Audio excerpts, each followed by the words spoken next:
परमेश्वर की प्यारी आत्माओं से पुनर्निवेदन है। सत्संग प्रारंभ हो रहा है। कृपया सत्संग स्थल पर शांतिपूर्वक विराजमान होकर के श्रद्धा से सत्संग सुने। सत्साहिब सतगुरुदेव की जय। बंदी छोड़ कबीर परमेश्वर जी की जय। स्वामी रामदेवानंद जी गुरु महाराज जी की जय हो।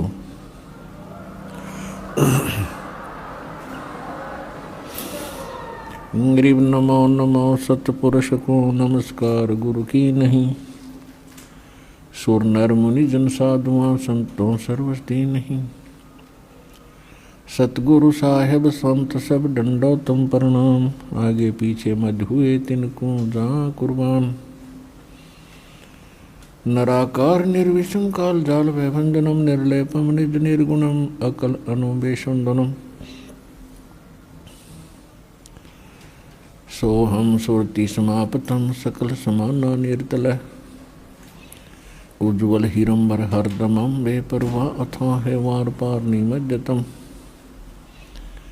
ग्रीव जो सुमर सिद्ध होई गणनायक गलता ना करो अनुग्रह सोई पारस पद परवाना। आदि गणेश मनाऊं गणनायक देवन देवा। चरण कमल लौलाऊं आदंत करूं सेवा। परम शक्ति संगीतम रिद्धि सिद्धि दाता सोई। अवगत गुण अतीतम सतपुरुष निर्मोही। जगदम्बा जगदीशम मंगल रूप मुरारी। तन मन अर्पों शीशम भक्ति मुक्ति भंडारी।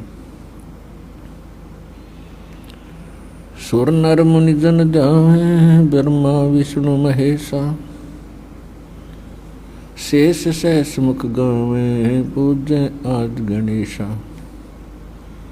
इंद्र कुबेर सरीखा वरुण धर्म राय धावे। समर्थ जीवन जी का मन इच्छा फल पावे। 33 कोटि अधारा जावे शेष 88। उतरे बहुजल पारा कट है यम की फांसी। 33 कोटि अधारा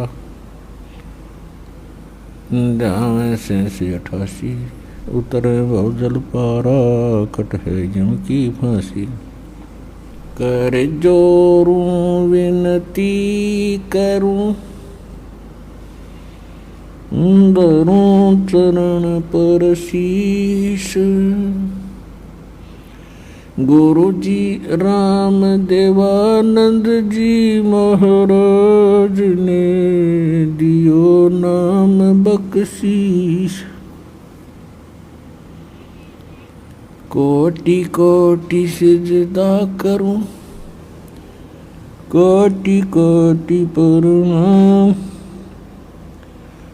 चरण कमल में राखियो में बंदी जाम गुलाम। कुत्ता हूँ गुरुदेव का रामपाल दास का नाम। गले प्रेम की जेवड़ी जाखे चो जाऊं। तो करो तो बावड़ू दूर दूर करो तो जाऊं। जो राखो त्यों ही रहूं।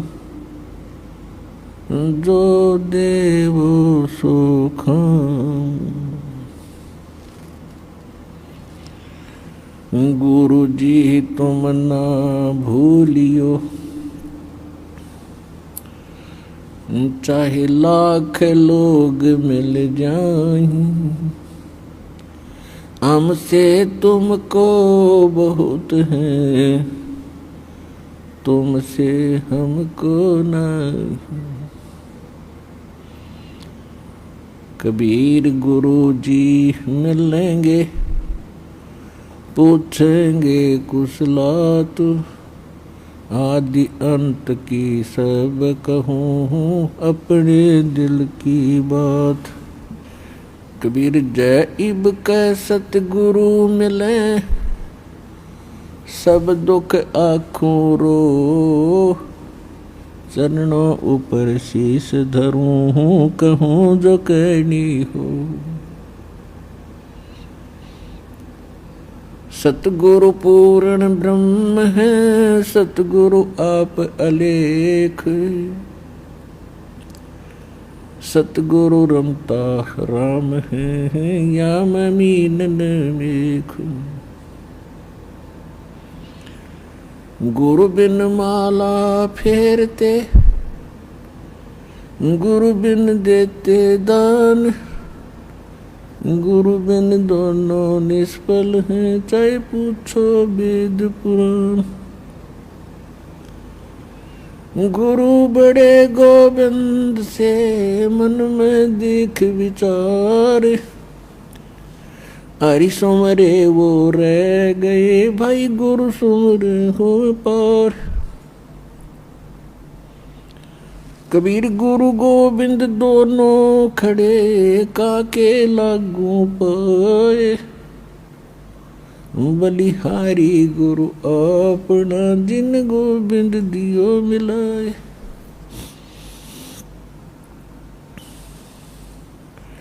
परम पिता परमात्मा पूर्ण ब्रह्म सर्व सृष्टि रचनहार कबीर परमेश्वर जी अपनी प्यारी आत्माओं को यथार्थ ज्ञान देने के लिए वे स्वयं ही आते हैं, अपने सतलोक से चलकर आते हैं और वो गुरु की भूमिका निभाते हैं। क्योंकि यदि पृथ्वी पर गुरु होते तो परमात्मा को आने की आवश्यकता नहीं थी। पृथ्वी पर गुरु नहीं थे, ये लिटिल नॉलेज वाले गुरु थे, नीम हकीम थे। इन्होंने न तो अपने सदग्रंथों को समझा, इनके पास वो साधना भी नहीं थी जिससे ये कोई अनुभव ठीक कर सके परमात्मा के विषय में। इसलिए गुरु रूप में परमात्मा स्वयं ही आते हैं और वो अपनी महिमा भी बताने की चेष्टा करते हैं कि मैं परमात्मा हूँ, लेकिन वो हमारे गले नहीं उतरती, क्योंकि हमने जो ज्ञान सुना होता है वो अज्ञान होता है। हम परमात्मा को निराकार मान बैठे होते हैं और जिससे भी हम सुनते हैं या कोई उन ऋषि महर्षियों के अनुभव को हम पढ़ते थे तो सभी ने अंत में एक निष्कर्ष दे रखा था कि परमात्मा तो निराकार है, उसको देखा नहीं जा सकता, केवल परमात्मा का प्रकाश ही हम देख सकते हैं। तो विद्यार्थी की इतनी अकल नहीं होती, इतनी बुद्धि काम नहीं करती कि वो टीचर के व्याख्यान पर कुछ टिप्पणी कर सके। यानी श्रोता जो होते हैं वो जिनको गुरु मान बैठे हैं और उनके द्वारा दिए गए प्रवचनों पर वो अविश्वास कभी नहीं करते, ये स्वभाव होता है। और अविश्वास करने का उनके पास कोई पैमाना भी नहीं होता जिससे वो ये कह सकें कि नहीं गुरुजी आप ऐसे नहीं, ऐसा हमने पढ़ा है। तो जिस कारण से परमात्मा ने अपने आप को एक गुरु सतगुरु के रूप में ही अधिक पेश किया। यदि गुरु होते तो वो गुरु रूप में आए परमात्मा ही होते हैं। तो यहाँ परमात्मा इसलिए कह रहे हैं कि गुरु गोविंद दोनों खड़े और किसके लागू पाए, बलिहारी गुरु आपना जिन गोविंद जो मिलाए। यानी गुरु रूप में परमात्मा ही हो सकते हैं और बाकी जो गुरु हैं वो तो अलग बात है। कोई मोटरसाइकिल चलाना सिखा देता वो उसका गुरु हो गया, कोई गाड़ी चलाना सिखा देता उसका गुरु हो गया। माताएं अपने बेटियों को रोटी पकाना सिखा दी वह उनकी गुरु होगी। तो ये गुरु अलग हैं, और अध्यात्म जो गुरु है रियल में हमारा वो गुरु है। तो अध्यात्म ज्ञान यहाँ नहीं था, और जो सदग्रंथ थे उनको हमारे गुरु जो बने हुए थे या नकली वो समझ नहीं सके, इसलिए परमात्मा स्वयं आते हैं। और फिर वो कहते हैं कि गुरु गोविंद दोनों खड़े, अब किसके लागू पाए, बलिहारी गुरु आपना जिन गोविंदियों मिलाए। तो वो कहते हैं गुरु को, गोविंद को छोड़कर हम गुरु को ही महत्व देंगे। तो गुरु परमात्मा ही हो सकते हैं, बाकी गुरु सभी अपने अपने सत्र के हैं, वो उनका अलग काम है। और जो अध्यात्म मार्ग में ज्ञान दे रहे हैं वो गुरु हैं ही नहीं, वो तो नकली हैं सारे। क्योंकि परमात्मा जो ज्ञान देता है, परमात्मा ने ज्ञान दिया वेदों का, परमात्मा ने ज्ञान दिया गीता का, यानी गीता में जो ज्ञान है वो परमात्मा वाला ही है, जो परमेश्वर ने इस ब्रह्म के अंदर फीड किया था, और वो वेद जो के तो बाहर निकले थे। उसके बाद गीता जी के अंदर जो इसने ज्ञान दिया है ब्रह्म ने, ज्योत स्वरूपी निरंजन ने, श्री कृष्ण जी में प्रवेश करके इस काल ने जो ज्ञान दिया, उसमें अधिकतर वेदों वाला ही ज्ञान है जो गॉड गिवन है, परमात्मा ने इसको दिया था। उसने कुछ अपनी अटकल इसमें साथ जोड़ी है, तो वो हमारे काम की नहीं है। बहुत सी ऐसी गीता जी के अंदर बहुत सा दो तरफा ज्ञान है, जो वेदों से मेल खाता है गीता का ज्ञान वो ओके है, श्रेष्ठ है, और 90% गीता का ज्ञान वेदों से मेल खाता है। तो कहने का भाव ये है कि जो गुरु हैं वो आज तक ना वेदों को समझ सके, ना गीता को समझ सके, हमारे जो धर्म गुरु थे, और न ही पवित्र इन पुराणों को समझ सके। तो इस कारण से परमात्मा स्वयं आते हैं और वो ही गुरु होते हैं, और जो गुरु हैं ही नहीं, नाम बेशक गुरु का उन्होंने रखा हुआ, और हमने बेशक उनको गुरु मान रखा है, वो गुरु नहीं थे। तो यहाँ परमात्मा ही आकर हमें ज्ञान बता रहे हैं।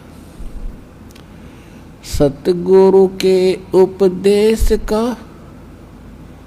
लाया एक विचारे, जय सतगुरु मिलते नहीं तो जाते नरक द्वार। नरक द्वार में दूत सब करते खिंचा तान, उनसे कबू ना छूटते फिर फिरते चारों खान।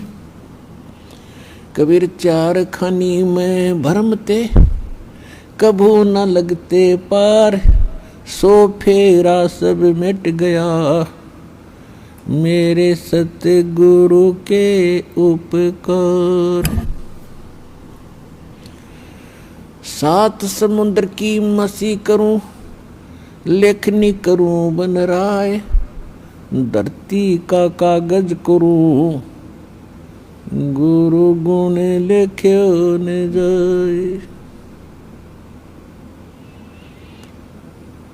कबीर राम कृष्ण से कौन बड़ो, उन्हों भी गुरु कीन, तीन लोक के वे धनी, गुरु अग अधीन। परमात्मा ने अध्यात्म मार्ग के अंदर प्रथम जो कड़ी है वो गुरु बताया है, और गुरु के बिना जो साधना करते हैं, मनमुखी साधना करते, वो साधना नहीं है, उनका व्यर्थ प्रयत्न है। इसलिए गुरु बिन माला फेरते, गुरु बिन देते दान, गुरु बिन दोनों निष्फल हैं से पूछो वेद पुराण। गर्भ योगेश्वर गुरु बिना, लाग्या हर की सेव, कहें कबीर बैकुंठ से वो फेर दिया सुखदेव। राजा जनक गुरु किए फिर कीनी हर की सेव। कहें कबीर बैकुंठ को चले गए सुखदेव। गुरु की महिमा बताते हुए परमात्मा कह रहे हैं कि सुखदेव नाम के ऋषि को गर्भ में ही, माँ के गर्भ में ज्ञान हो गया था कि मनुष्य जीवन केवल परमात्मा प्राप्ति के लिए ही प्राप्त होता है। और हम बाहर आकर के अपने मूल उद्देश्य को भूलकर केवल सांसारिक जोड़ तोड़ में,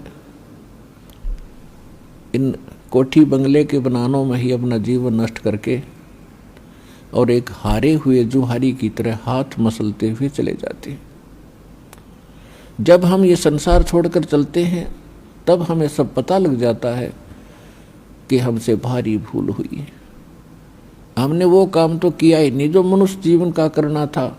ये तो पक्षियों जैसे ही काम किए और उसी में सारा जीवन नष्ट करके और फूले फिरते रहे। फिर ये वहां जाके रोता है जीव धर्मराज के सामने खड़ा होकर के, जहां इसका न्याय किया जाता है, इसका हिसाब होता है। तब बहुत रोता है, बहुत पछताता है, इसको पश्चाताप करता है। फिर इसको सब बातें याद आती हैं कि जब तुम मानव शरीर प्राप्त करके यहाँ से गया था, कितना शुक्र मनाया था भगवान का, और क्या क्या प्रॉमिस किया था भगवान, भक्ति गणी करूँगा और पेट गुजारा तो आपने ही देना है दाता। तो उस समय उसको याद आती हैं वो बातें। पौ फाटी पगरा भया जागी जिया जून। सबका हो को देत है वो चोट समाना चून। सभी प्राणियों का, जितने भी ब्रह्मांडों के अंदर जितने प्राणी हैं, सबका वो परमात्मा पालन करता है और सभी की उसको चिंता है। क्योंकि माँ के गर्भ में जब ये बालक होता है उस समय ना माता सहाय कर सकती है, ना को पिता का सहयोग वहाँ काम कर सकता है। तो वहाँ पालन कौन करता आपका? वहाँ आपका सुरक्षा करने वाला कौन था? तो वहाँ भी उस परमेश्वर ने ही आपकी सुरक्षा की, आपका पोषण किया। ते जुगाड़ कुछ भी जोड़ा उसने, कोई तरीका बनाया, माँ की नाभि से आपकी नाभि जोड़ दी और आपका शरीर पुष्ट हुआ। और माँ के गर्भ में आप बहुत दुखी होते हो। ऊपर को पैर होते हैं, नीचे को सिर होता है, और बाहर आके आप भगवान भूल जाते हो। कबीर साहब कहते हैं, दुख में सुमरण सब करे, सुख मुकुर ना कोय। जय सुख में सुमरण करो, तो दुख कहे को होए। परमात्मा याद दिलाते हैं कि जब तुम पर आपत्ति आ जाती है तब तो भगवान दिखाई देता है, और जब तक तुम्हारे पूर्व जन्म के संस्कार ठीक होते हैं, आपके पुण्य चलते हैं और आप अपने आप को सुखी महसूस करते हैं। वैसे तो यहाँ सुख है नहीं, हम झूठे सुख कोई सुख मान बैठे। कबीर साहब कहते हैं, झूठे सुख को सुख है ये मान रहा मनमोद, जो सकल चबीना काल का कुछ मुख में कुछ गोद। फिर भी जब तक हम सुखी महसूस करते हैं तो भगवान से कोसों दूर रहते हैं।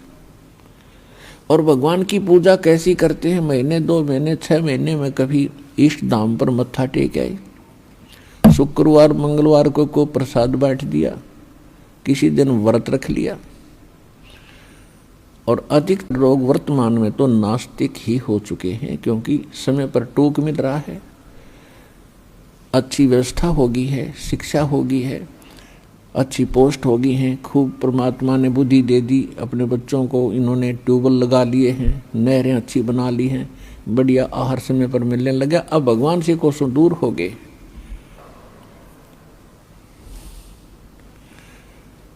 और भूल गए उन दुखों को परमात्मा कहते हैं इसे सुख के आग लगे जो भगवान ते दूर करे। परमात्मा कहते हैं सुख के माथे पत्थर पड़ो जो नाम हृदय ते जावे, और बलिहारी व दुख के जो पल पल नाम रटावे। पुराने समय में हमारे पूर्वज बताया करते थे बुजुर्ग कि वर्षा ना होती थी, भगवान को याद किया करते थे। कोई भी दुख आता था भगवान को बैठकर याद करते थे, हमारी आपदाएं टला करती थी। और अब भगवान 100 कोस दूर हो गया, अब तो बिजली याद रहती है, बिजली ना ही ट्यूबवेल चलाऊं वो भगवान याद नहीं आता। तो परमात्मा कहते ऐसा सुख बाढ़ में पड़ो जिस तरह भगवान की भूल पड़े। तो सत्संग में आने से फिर हमें याद होता है कि भगवान की कितनी आवश्यकता है। तो सत्संग में आने से फिर सुखी भी भगवान की भक्ति करेंगे। यदि दुखी व्यक्ति भक्ति करते हैं तो सुख देता है परमात्मा, उसका गुण है। और यदि सुख में ही भक्ति करते रहें तो दुख ना हो। और मूल काम मनुष्य जीवन का भक्ति ही करना था, वो हम भूल चुके थे। तो इसका ज्ञान संत और परमात्मा ही दिलाते हैं, सतगुरु दिलाते हैं। सतगुरु का बहुत अभाव हो गया और सत्संग सुन सुन कर इंसान बहरे हो गए। ये नकली संतों के अटपट खटिन, उनको बात का पता नहीं, कोई कख इनको पास नहीं। श्रद्धालु उनके ऊपर ड्योट होकर के समर्पित होकर के अपना जीवन नाश कर गए। इतना बिगाड़ दिया धार्मिक इस मार्ग को, अब सेट करना दास के लिए कितना कठिन हो रहा है। इतने टीवी चैनल चलते हैं, सब पर कोरी बकवाद घड़ी जाती है इन संतों के द्वारा, कख भी पता नहीं, और सब सुन सुन कर बहरे हो लिए और उनको फाइनल मान चुके। तो इसका अब धीरे धीरे निवारण होगा इस संकट का, और सभी शिक्षित है। देख रहा दास के इतना विपरीत मार्ग है समाज के और पूर्व ज्ञान के, और उसके बाद भी कितनी सफलता मिली है, क्योंकि इसमें सत्यता घनी है और सत्य को कोई मिटा नहीं सकता। वो अपना स्थान बनाया करती है लेकिन उसकी स्पीड स्लो होती है। भले ही धीरे धीरे चलेगा लेकिन ये सफल होगा और एक दिन पूरा विश्व इस ज्ञान को और इस भगवान को स्वीकार करेगा और उद्धार होगा, सुखी होंगे।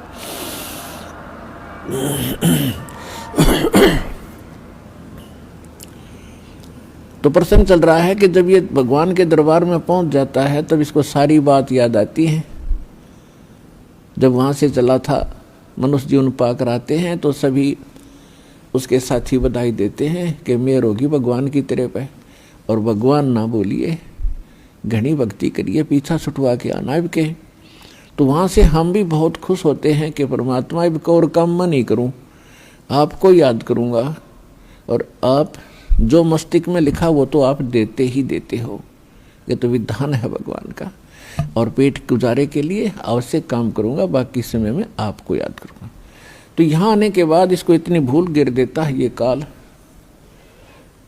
कि ये पिछला सब भूल जाता है और नए सिरे से इसकी पढ़ाई शुरू होती है। ये तेरा चाचा या तेरी चाची, ये तेरा मामा, ये तेरा बुआ, तेरी बुआ, और इस तरह से फिर इसको पढ़ा करके ये सांसारिक ये मंत्र, माया कैसे इकट्ठी करनी चाहिए, बड़ी कोठी बना ले बड़ी इज्जत हो जाएगी, तो ये नए मंत्र सिखाए जाते हैं इसको। और जब ये सत्संग में आता है तो इसको पता चलता है कि एक काम और आवश्यक था इस मानव शरीर का, जो शुरू भी नहीं किया। तो वहां से परमात्मा के दरबार में जब ये जाता है, इसको सारी बात याद आती है, और फिर ये हाथ जोड़ता है धर्मराज के सामने कि हे महाराज, एक मनुष्य जीवन और दे दो, अब के कति नहीं बोलूँगा। धर्मराज फिर उसकी पिछली हिस्ट्री चालू कर देता है। असंख्य जन्म हो गए, हमने मानव शरीर प्राप्त किया, इनमें बकवादों में खोया, और वहाँ जाके फिर इनमें रोया। तो वो उसकी थोड़ी सी क्लिप दिखा देता है कि ले, तू तो झूठा बहुत है, और पहले भी ऐसे प्रॉमिस तूने किए थे, एक पूरा नहीं किया। उसकी पिछली फिल्म चला देता, देख इस जन्म में मनुष्य जीवन मिला, क्या कह रहा है तू, और क्या कर रहा है जाके नीचे, और आके फिर क्या कह रहा है, एक जन्म और दे दो, फिर दूसरा, फिर तीसरा। 1 मिनट के अंदर उसको हजारों मनुष्य जन्म दिखा देता है कि गधे तू ऐसी बकवास करता है, यहाँ के तेरी समझ में आ जाती है, वहाँ तू सुनता नहीं, भाग यहाँ से। उसको गधे की योनि में ठोक दिया जाता है। तो पुण्यात्माओं, ये गॉड गिवन स्पिरिचुअल नॉलेज है। अब वो शंका भी समाप्त होगी है, कोई यूँ कह किसने देखा है, भगवान ने बताया करके ये। और इसमें भी कोई यूँ कहे कि किसने देखा देखी जाएगी, तो वो तो नालायक आदमी, पत्थर है, इंसान नहीं, वो शैतान है। कहते हैं जब माँ के गर्भ में तू रो रहा था, परमात्मा ने तेरी पुकार सुनी और ठीक ठाक तेरा शरीर बाहर कर दिया, और बाहर आके अब तू भूल गया। कहते उस समर्थ की रीज भुलाई, अब कुल कुटुंब से राता, गर्भ के अंदर बचन भरे थे, कहाँ गई वो बाता। परमात्मा कितने प्यार से समझाना चाहते हैं कि भूल गए उन दिनों को। उस समर्थ की रीझ छुपाई, उस परमात्मा ने तेरे ऊपर रहम किया, खुश हुए और तेरे को मनुष्य जीवन देकर माँ के गर्भ से संकट से बाहर निकाला। नहीं तो बहुत से बच्चे गर्भ में मर जाते, माँ भी मर जाती साथ में। उसकी मेहर से ही तुम ठीक ठाक यहाँ बाहर जन्म लेते हो। और आज भूल गया उन भगवान की उन बातों को कि गर्भ के अंदर वचन भरे थे, कहाँ गई वो बातें। तो पुण्यात्माओं, दुख में सुमन सब करें, सुख में करे न कोई, और जय सुख में सुमन करे तो दुख का ही कोई। तो सौभाग्य उन पुण्यात्माओं का जो यहाँ आए हैं, जिनके ऊपर कोई आपत्ति है। दास यहाँ देख रहा है कि 80% व्यक्ति भक्त श्रद्धालु केवल दुखी ही आए हैं। कोई रोग से दुखी है, कोई और अन्य शोक है उसको, या कोई अन्य प्रॉब्लम उसके ऊपर आई हुई है। तो आपके लिए वो दुख, आपके लिए वो प्रॉब्लम, आपके लिए वो रोग एक वरदान सिद्ध होगा यदि इस मार्ग पर आप डटे रहे। देखो, एक दिन में कोई वस्तु परफेक्ट नहीं होती। बच्चा जन्म लेता है, आपको खुशी होती है, धीरे धीरे बड़ा होता है, 15, 16, 20 वर्ष के बाद जाकर वो कुछ अपना धंधा करने योग्य होता है। इसी प्रकार आप बीज बोते हो। मान लीजिए आपने आम का बीज बोया, उसकी परवरिश की, देखभाल की, पौधा बना, फिर पेड़ बन गया, और पेड़ बढ़ने के बाद फिर उसका फल लगेंगे। इतने फल लगेंगे कि लदपद हो जाएगा, आप भी खा लोगे, रिश्तेदार भी छक लेंगे। ठीक इसी प्रकार आज आपको, जिनको आज मंत्र मिला है, उन्होंने आज ये सत भक्ति रूपी पौधा आपने आज बीज बोया है इसका, और इसकी सिंचाई करना यानी भक्ति करना, दान धर्म करते रहना, मर्यादा रखना, इसकी बाड़ बनाना। बाड़ बनाने का मतलब है मर्यादा रखना, नियम भंग मत करना। धीरे धीरे रे मना, धीरे सब कुछ हो, माली सींचे मूल को, फूल फले। धीरे धीरे रे मना, धीरे सब कुछ होए, माली सींचे सो घड़ा, समय आए फल होए।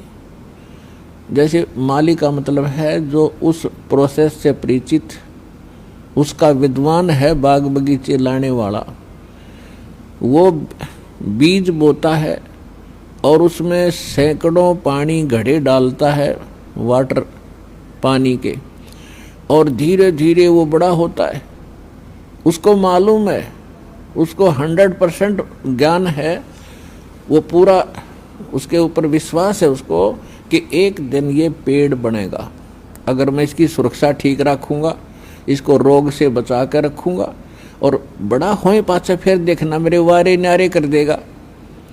तो ठीक इसी प्रकार ये राम नाम का आज ये सच्चा बीज बोया है। आज तक तो आपको आम का नाम लेकर बबूल का बीज बुआ रखा था, और उस बबूल यानी किक्कर की दंडी की आप खूब सेवा भी कर रहे थे, तो बबूल कहता बबूला लगेंगे, आम नहीं लग सकते।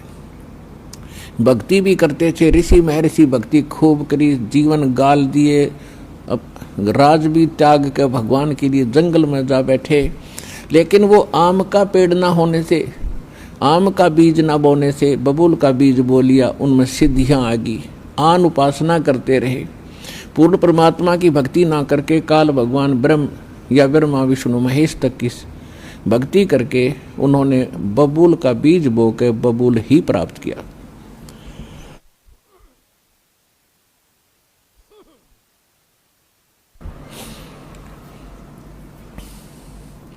उदाहरण के लिए हिरण्यकशिपु ने ब्रह्मा जी की साधना करके बबूल का पेड़ बोया और क्या मिला उसको, सिद्धियां आ गई। ये समझ बैठा कि मैं भगवान बन गया और कैसा जीवन नाश हुआ उस व्यक्ति का। ऐसे ही रावण ने बबूल बोया था भगवान शिव की भक्ति करके, और क्या प्राप्ति हुई, सिद्धियां होगी, रिद्धि आ गई, सोने के महल बना लिए, आकाश में उड़ जाने की शक्ति आ गई और कुबद कुमा कर सर्वनाश करा के गया। तो पुण्यात्माओं, इसी प्रकार विष्णु जी की साधना करने वाले ये भी शास्त्र विरुद्ध साधना करके अपना जीवन नाश करते हैं, क्योंकि शास्त्र विधि को त्याग कर जो मनमाना आचरण करते हैं उनको न सुख होता है न कोई सिद्धि होती है, यानी सत साधना की सिद्धि, और न ही उनको कोई उनकी गति होती है, जिस कारण से ये भक्ति करके भी अपना जीवन व्यर्थ ही कर गए। तो ये प्रसंग चल रहा है कि धीरे धीरे रेमना और धीरे सब कुछ हो। आज नाम लिया है, किसी ने 6 महीने हो गए, किसी ने सतनाम मिल गया है, किसी को प्रथम मंत्र मिला है, और किसी ने 10 महीने हुए हैं, किसी ने 1 वर्ष हो गया, किसी ने 2। जिन भक्तों को 1 वर्ष से ज्यादा हो गया, 2 वर्ष हो गए हैं, आज उनके सुख सुनना, उनके मुंह का थूक सूख जाएगा अपने सुख बताते बताते। इतने सुख देता है परमात्मा।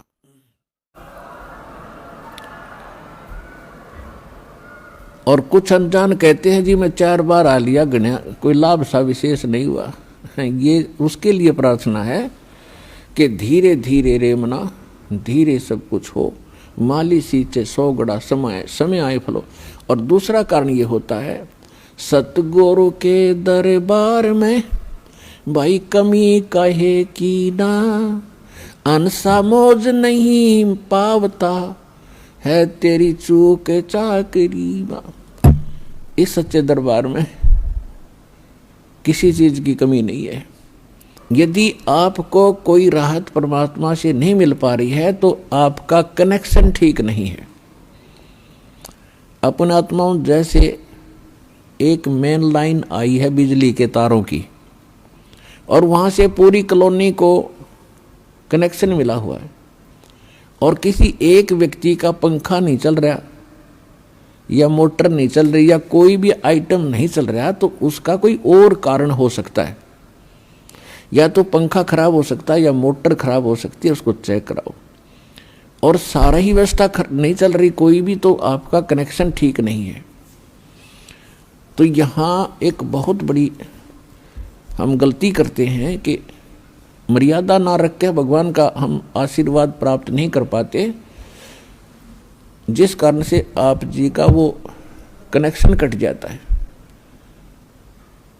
कहते परमात्मा कहते औखद खावे और पत्थर है, औखद खावे और पत्थर रखे और तब पावे मोक्ष। जैसे दवाई लेते हैं, औषधि लेते हैं, तो उसके साथ कुछ परहेज भी होते हैं। तो इस मार्ग में परहेज कंपलसरी है परमात्मा के इस मार्ग में। और परहेज वही हैं जो हमने वैसे ना करने चाहिए। बीड़ी, शराब, मांस, तम्बाकू, अन्य देवताओं की पूजा, ये तो वैसे ना करनी चाहिए। बताओ और परहेज क्या है? तो इस करके ये तो अवश्य रखने ही पड़ेंगे यदि आपने भगवान से लाभ लेना है और मोक्ष प्राप्ति करनी है। तो कहने का भाव ये है कि नाम जिन्होंने ले लिया धीरे धीरे सब काम होंगे। थोड़ा समय दो दाता को, इतने उतावले ना हो। जैसे एक कहता है जी मैंने नाम लिया, मेरा सारे सुख हो गए, तो इसके। और दूसरा कहता है जी मैं 4 बार आ चुका हूँ, अभी तक विशेष राहत मिली नहीं है। पुण्यात्माओं, ये परमात्मा का मार्ग है, इसके लिए आपने ये ध्यान रखनी पड़ेंगी जो बातें दास बता रहा है। अब जैसे किसी का कोई रोगी है और उसको एक्सीडेंट हो गया किसी का, और उससे ब्लड निकल रहा है, रक्त, और उधर से टांग टूट गई, उस पीड़ा भी बहुत घनी हो रही है, तो डॉक्टर सबसे पहले उस स्थान को ऑपरेशन या किसी कारण से ठीक करेगा जहां से ब्लड निकल रहा है। अगर उसका ब्लड निकल गया तो नाश मृत्यु हो जाएगी, और वो उस तरफ ध्यान नहीं देगा कि टांग टूट रही है और ये रो रहा है, चिल्ला रहा है कि मुझे पीड़ा है। डॉक्टर इलाज भी कर रहा है और वो ये सोच रहा है कि डॉक्टर का ध्यान को नहीं, मैं मर गया, मेरी तो टांग टूट गई। लेकिन डॉक्टर पागल नहीं है, डॉक्टर पहले देख रहा है कि ये करना आवश्यक है, ये टांग तो बाद में जुड़ जाएगी, इस तरह मरा नहीं गा ये। तो इसी प्रकार आपके जिन्होंने दीक्षा ले ली है और जिनके ऊपर कोई ऐसी आपदा आनी है कि आपकी मृत्यु होनी हो, तो पहले परमात्मा उस मृत्यु को रोकेगा, बाकी संसारिक सुख तो फिर आपका ढेर लगा देगा, आपका जीवन एक्सटेंड हो गया था। तो इस बात को आप ध्यान रखना, यह कोई बालकों का लेख नहीं है, और इतने एक मनुष्य जीवन का मिलना हंसी खेल नहीं है, एक सांस भी मनुष्य जीवन की मिलना आपको बालकों का खेल नहीं है। और ये आपको 150 वर्ष एक्सटेंड कर देता है ये परमपिता, ये पूर्ण परमात्मा है।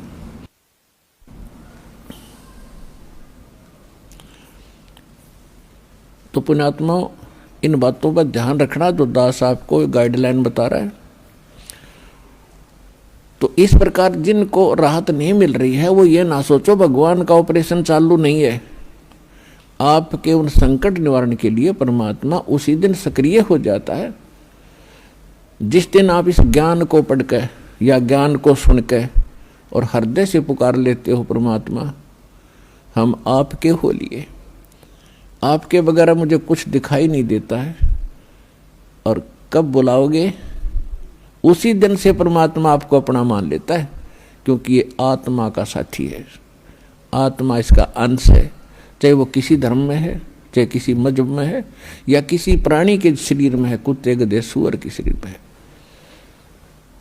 तो ये परमात्मा उसी दिन से आपको स्वीकार कर लेता है यदि आप हृदय से पुकारते हैं। और जिस समय नाम ले लेते हो फिर तो बातें खत्म हो जाती है कि आपके कोई सुनवाई ना हो या आपके संकट दूर ना हो। उसके लिए यही कारण हो जाता है कि परमात्मा पहले वो संकट टालेगा जो तेरी जान को जोखिम करेंगे, आपको जीवन एक्सटेंड करके फिर धीरे धीरे तेरे सारे आपके सभी कार्य, आवश्यक कार्य जो होंगे सारे ठीक करेंगे। देखो ये भक्ति मार्ग है। यदि आप यहाँ आते हो बरवाला आश्रम में तो आपको सबसे पहले ये उद्देश्य बनाना होगा कि मुझे मोक्ष चाहिए। और जो ये कहते मैं फैक्ट्री लाऊं, मैं मंत्री बनूं, एमएलए बन जाऊं, मेरा आशीर्वाद दे दो गुरुजी, देखो ये आशीर्वाद यहाँ पर आपको नहीं मिलेंगे, क्योंकि ये तो भगवान से दूर करेंगे आपको, और हम ऐसा विष आपको खिला नहीं सकते जो आपका जीवन को हानि कर दे। डॉक्टर ऐसा अनजान नहीं होता। इसका कारण ये है कि जैसे कोठी बंगले आपको दे भी देगा भगवान, तो आप परमात्मा से कोसों दूर होगे। और फिर क्या बताते हैं, सर्व सोने की लंका थी वो रावण से रणधीरम, एक पलक में राज विराजीव जम के पड़े जंजीरम। सारी सोने की लंका बख्श दी थी उसको, सारा लंका सोने की बनाए बैठा था। और उस समय तो कई कई हजार, 20-20, 30-30 हजार वर्ष की उम्र होती थी।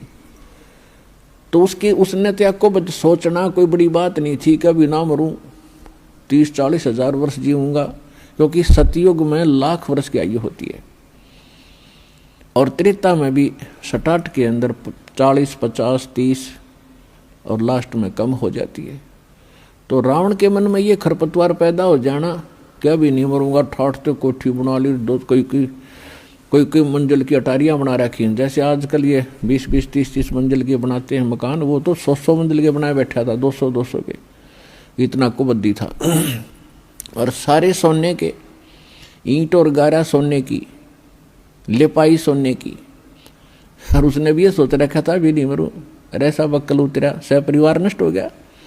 तो कहने का भाव ये है, परमात्मा कहते हैं कि क्या मांगो कुछ थिर न रहाई, ये देखत नैन चला जग जाई।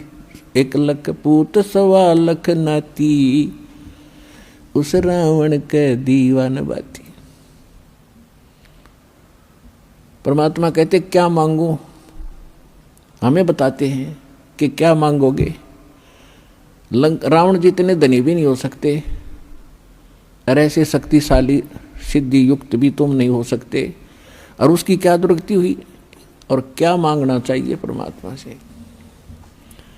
भक्ति दान गुरु दीजियो, देवन के देवाओ, जन्म पाया भूलूं नहीं, करहूं पद सेवा हो। और फिर क्या मांगे, साईं इतना दीजियो, जा मैं कुटुंब समाए, हम भी भूखे न रहे, अतिथि न भूख हो जाए। इससे अधिक मांगने की आवश्यकता नहीं भगवान से।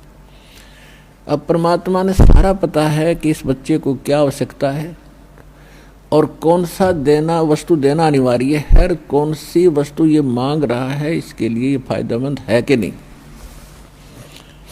जैसे डॉक्टर के ऑपरेशन यानी उपचार के अंदर रोगी ने अपनी नहीं चलानी चाहिए, डॉक्टर की ही चले, जब डॉक्टर होगा तो सही हो। और डॉक्टर के उपचार के अंदर बीच में कोई टांग अड़ाता है अपनी कि नहीं मत ऐसे कर दो, ऐसे कर दो, वैसे करवा ले, लेकिन उसे लाभ कुछ नहीं होगा, वो रोग नहीं कटेगा। तो इस प्रकार से आप जिस दिन यहाँ आ जाते हो, आप उपचाराधीन हैं। और आपका रोग कौन सा है, जग सारा रोग यारे, जिन सतगुरु वेद न जाण्या, जग सारा रोग यारे, जग सारा रोग यारे, जिन सतगुरु वेद न जाण्या, जग सारा रोग यारे। कौन सा रोग भाई, जन्म मरण का रोग लग्या है, या तृष्णा बडरी खांसी। जन्म मरण का रोग लग्या है, या तृष्णा बडरी खांसी।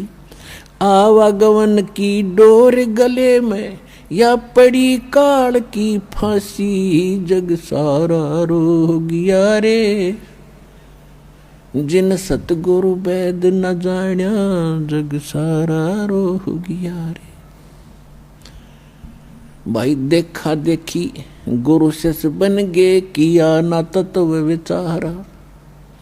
देखा देखी गुरु शिष्य बन गे, किया ना तत्व विचारा। गुरु शिष्य दोनों के सिर पे, यू काल ठोके पंजारा, जग सारा रोग योरे, जिन सतगुरु वेद न जाण्या, जग सारा रोग यारे। भाई साचा सतगुरु कोई न पूजे, इन झूठों जगपतियासी। साचा सतगुरु कोई न पूजे, इन झूठों जगपतियासी। झूठ अंधे की बाँ गई अंधे ने, ये मार्ग कौन बतासी, जग सारा रोग यारे, जिन सतगुरु वेद न जाण्या, जग सारा रोग यारे। भाई सार शब्द सर जीवन बूटी, घस घस अंग लगावे। सार शब्द सर जीवन बूटी, घस घस अंग लगावे।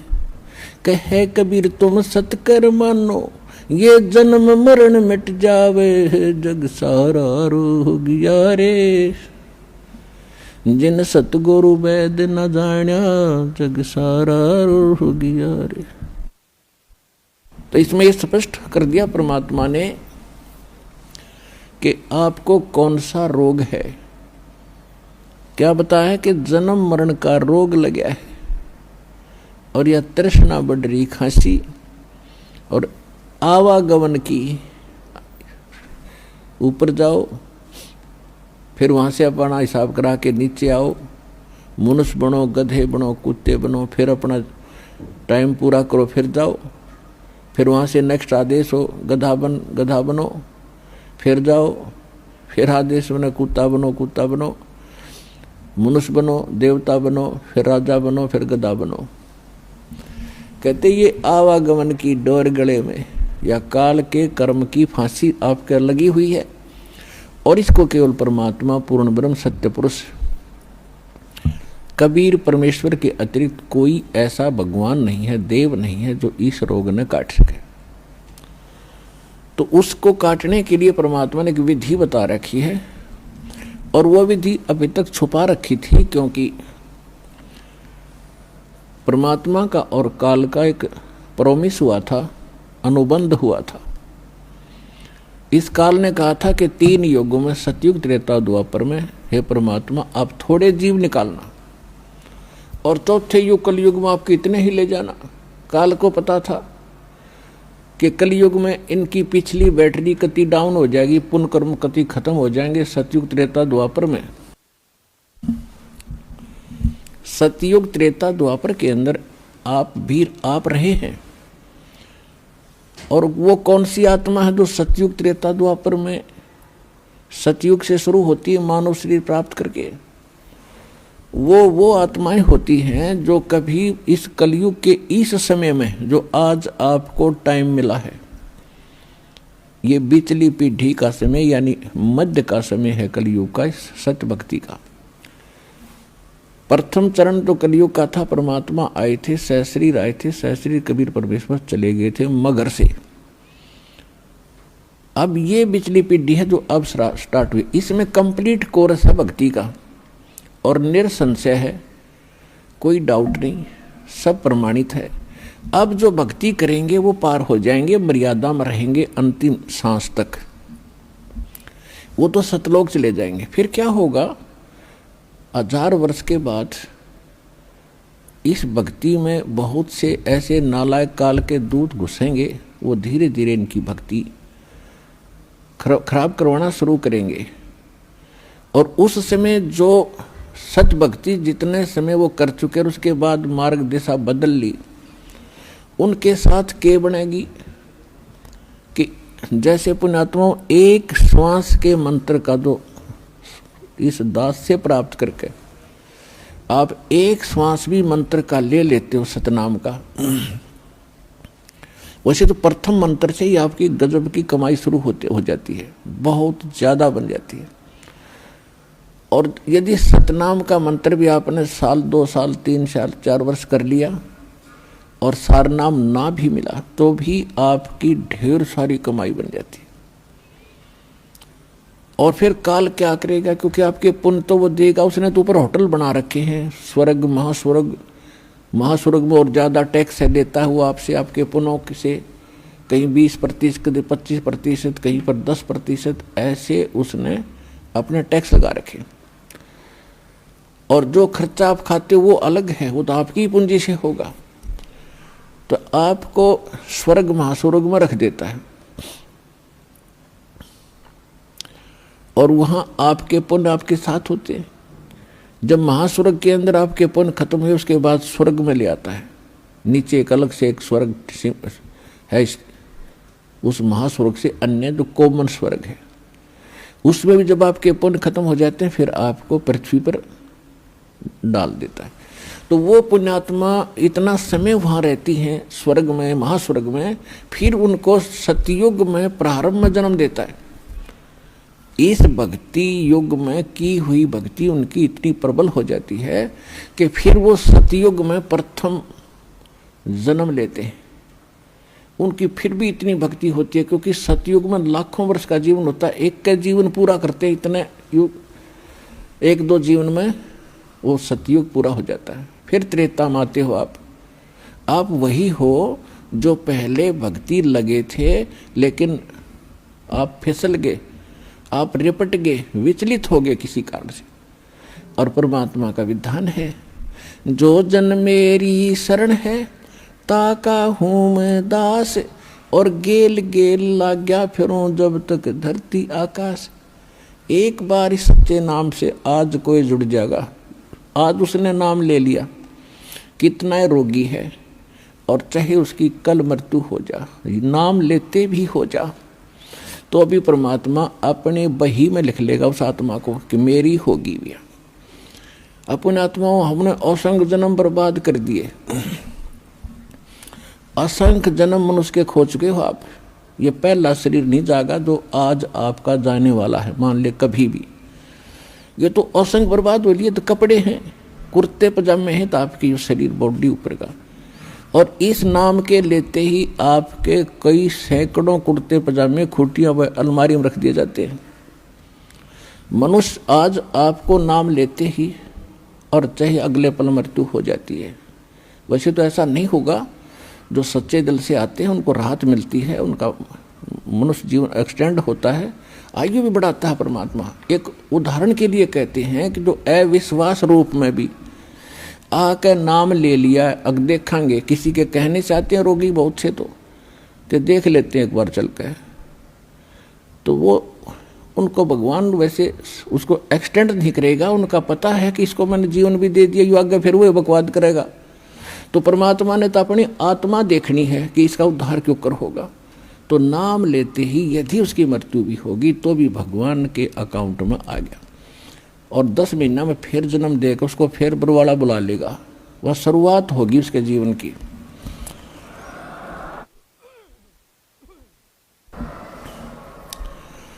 तो यहाँ आने वाले व्यक्ति को हानि कति नहीं है, और कति ज्ञान सुनकर समर्पित होकर आओगे तो आपकी कैंसर का बाप भी ठीक हो जा। भगवान किसे कहते हैं? वाह भाई वाह।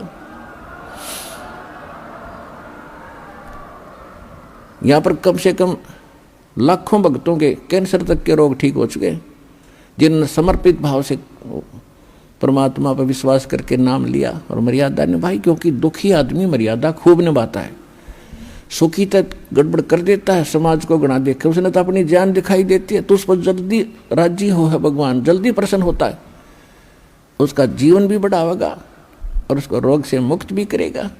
लेकिन करेगा अपने हिसाब से, उसकी नीत देख के कि आगे कहीं और गड़बड़ ना कर दे।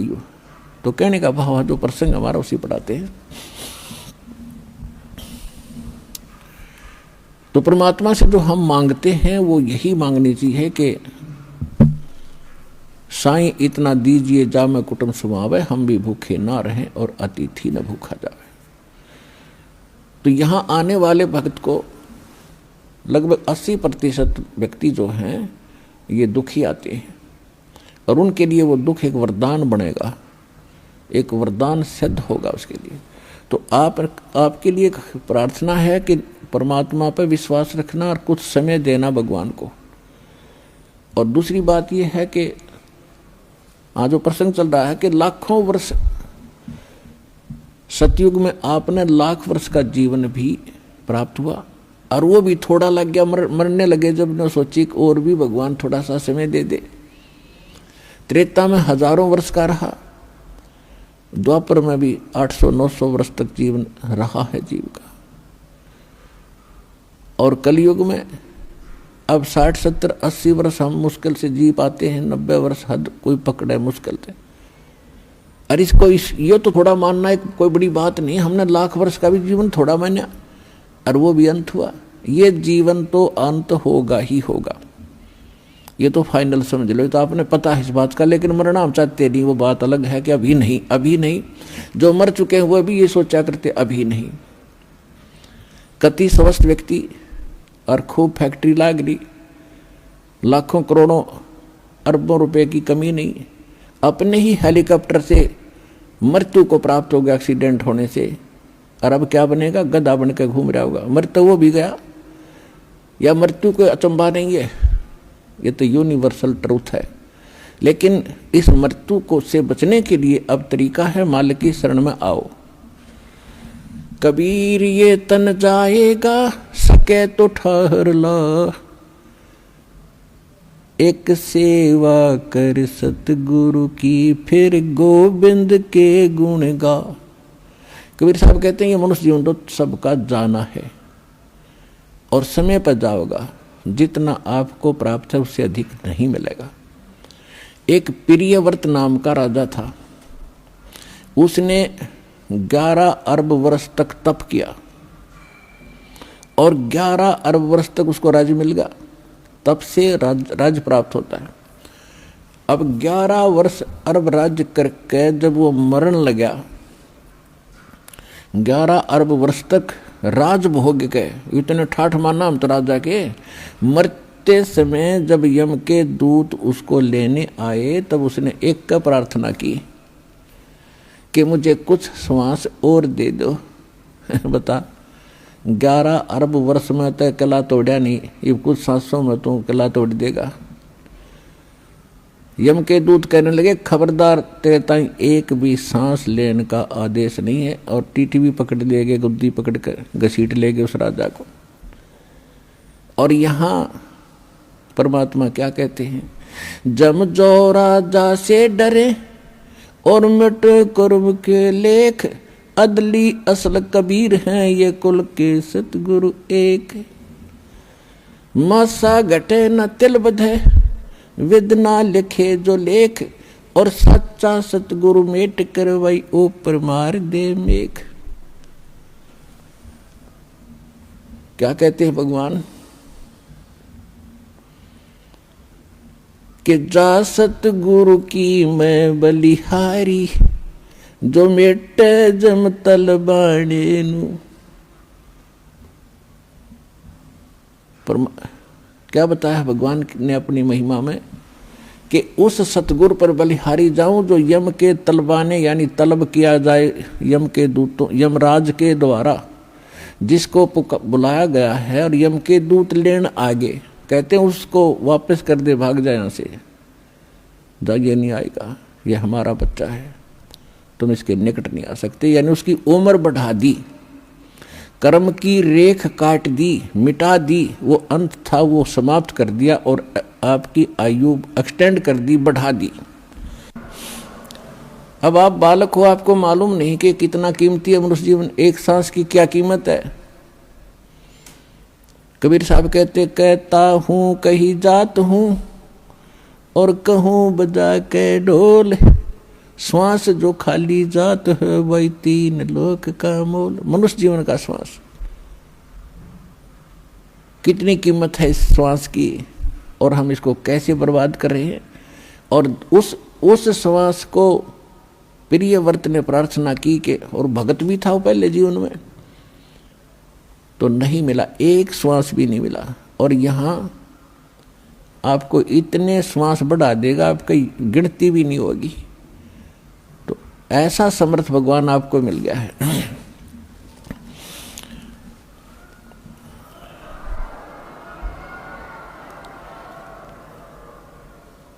तो कहने का भाव ये है कि जो सतयुग में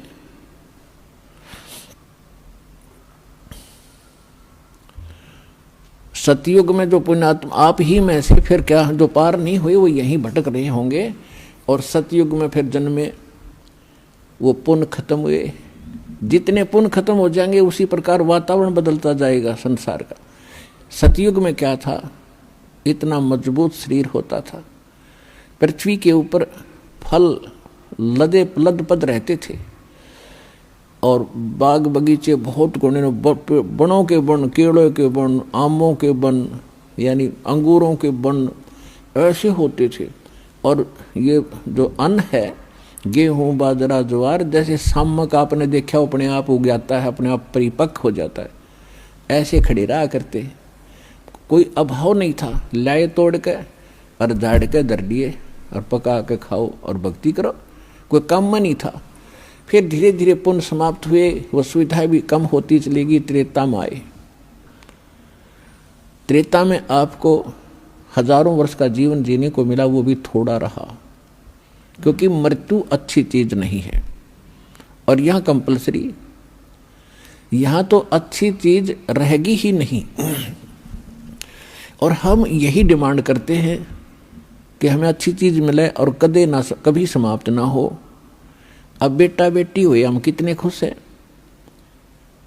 बिल्कुल सही है। और हम अपने बच्चों के साथ रहें, कितने अच्छे लगते हैं। इन्हीं के लिए हम सारा दिन मजदूरी करते हैं, मेहनत करते हैं, इनको सुखी रखना चाहते हैं। और ये मृत्यु हो जाती है 1 मिनट में, बच्चे ही मर जाते हैं, बाप माता पिता दोनों मर जाते हैं इकट्ठे ही, पूरा परिवार नाश हो जाता है। तो व्हाट इज दिस? यो लोक है, ये संसार है जहाँ आप रह रहे हो। ठीक है, अभी तक आपको ये पता ही नहीं था कि इसके अतिरिक्त भी कोई स्थान है। तो ये भगवान ने आके बताया है, और कुछ अपने गवाह भी तैयार करके वो कच्चा काम नहीं करते। अपना उन्होंने गवाह भी तैयार करके जिन महापुरुषों को उस स्थान पर लेकर गए जो सुख में सथल है। गीता अध्याय नंबर 18 के श्लोक नंबर 62 में कहा कि अर्जुन, तू सर्वभाव से उस परमेश्वर की शरण में जा, उसकी कृपा से तू परम शांति को और सनातन परम धाम को प्राप्त होगा। परम शांति वहां होगी जहां मृत्यु नहीं है, और जहां मृत्यु वहां शांति किसी। अब चाहे प्रधानमंत्री बन रहा है बाप, और बेटे का तकलीफ हो जा या एक्सीडेंट हो जा, जब वो सुनता है ना एक्सीडेंट हो गया, कलेजा न्यू करे उसका, और क्या क्या क्या हुआ क्या हुआ, जब न्यू कह लेना बच गया, जब शांति हो है। तो यहाँ कोई जीवन है या शांति है? हम सोचें राजा सुखी, पूरी पृथ्वी का राजा भी महादुखी है इस लोक के अंदर। तो सुख कहाँ है वो बता दिया भगवान ने कि सतलोक में है, जहाँ आप पहले रहा करते थे। उस सुख को आप यहाँ खोज रहे हो। जो बूरा की मंडी में सुख था वो नमक की मंडी में नहीं हो सकता। उस कीट को, उस कीड़े को जो खांड की बोरी से उठकर और किसी ने उठाकर नमक की बोरी मंडी में डाल दिया, तो वह सारा एक वही है, लेकिन कलर एक जैसा है। तो ये काल जो है ये भगवान जरूर कहलावा है, लेकिन ये भगवान नहीं है, ये सुखदाई नहीं है। तो उस सतलोक की और यहाँ की एक जैसी रचना है। ऐसे मनुष्य वहाँ है, ऐसी सृष्टि जो की तू है। आप पहले वहाँ रहा करते थे, चींटी से लेकर हाथी तक जितने भी असंख्य प्राणी हैं यहाँ पर, वो इतना बड़ा लोक है। और आप एक परिवार की वहाँ इतनी स्थान है, ऐसे हरे भरे बाग, ऐसे सदाबहार बाग आपके आंगन में लगे रहते हैं। बड़े बड़े महल हैं तेज पुंज के बने हुए, जैसे यहाँ मिट्टी है 5 तत्वों से बना सारा कुछ, पेड़ भी पौधे, वहाँ 1 तत्व से बने, नूर तत्व से। और उसको छोड़कर आप यहाँ आ गए, आप यहाँ खोज रहे हो सुख के, काम करूँ नहीं और सुख गणा हो, बैठे बैठे सारा कुछ मिल है, ये तो वहाँ मिल जाएगा। तो इसकी नकल काल न करा कि स्वर्ग और महास्वर्ग। अब वहां आपको बैठों को जरूर मिलेगा स्वर्ग महास्वर्ग में, लेकिन पूंजी आपकी खत्म हो रही है। और वहां पूंजी बिल्कुल खत्म नहीं होती, क्योंकि आप अपने बाप के घर पर हो गए। बाप के घर पर कोई किराया थोड़ा देना पड़ता है, वो परम पिता है हमारा। तो वहाँ तो यहाँ स्वर्ग में जो पूंजी खत्म हो जाएगी, आपको फिर पृथ्वी पर पटक देगा, झाड़ा लेकर के आपको चूस कर आपके पुण्यों को खत्म करके यहाँ पटक देता है। और वहाँ कभी पुण्य खत्म होते ही नहीं। जो प्राणी वहाँ जाएगा वो पुण्यों से इतना परिपूर्ण पुण्य हो जाएगा इस भक्ति, सत भक्ति से, और फिर अपने भगवान के पिता के घर चले जाएंगे। फिर वहाँ समस्याएं समाप्त हो जाती है।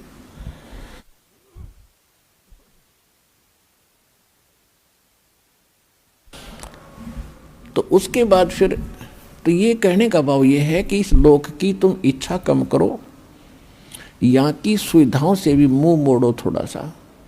जितना ज्ञान आपको होता जाएगा उतना ही आप यहाँ से उल्टे हटोगे, तभी उस परमात्मा के निकट पहुँचोगे। यदि आप यहीं की कार कोठियों की डिमांड करते रहे भगवान के आगे, तो आपका मूल काम फिर रह जाएगा। परमात्मा आपको वो वस्तुएं अवश्य देगा जो कलयुग में जरूरी है। कलयुग में क्या जरूरी है? व्हीकल, जैसे मोटरसाइकिल है, कार है, या अन्य कोई सुविधाजनक कोई वैसे गाड़ी ठीक चलनी हो।